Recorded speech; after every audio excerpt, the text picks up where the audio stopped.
講到社會服務令，唔少人以為係輕判，冇乜殺傷力，但事實係法庭成日都講清楚，社會服務令唔係乜放生，更加唔係輕判。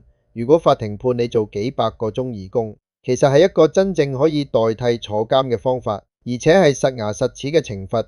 你要喺冇人工嘅情況下，用自己時間去還返俾社會，仲要接受監督，完全唔輕鬆。尤其對年青人效果特別好。點解？因為社會服務令可以幫佢哋建立自律，喺監督底下做啲有意義嘅工作。簡單講，就係要你用正面方法去補償你做過啲負面嘢。唔好以為係細案先至會有社會服務令，連啲大案、賄賂、唔誠實行為，甚至爆格，法庭都可以判你做社會服務。只要判幾百個鐘，其實都係真真正正嘅刑罰。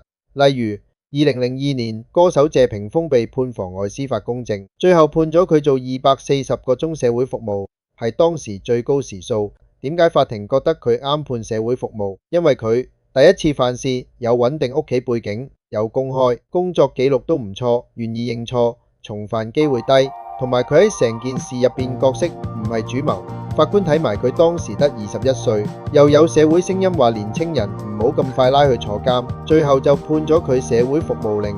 所以大家記住，社會服務令唔係得過且過，唔係唔使坐監就當冇事咁簡單，真係判咗就要好認真對待。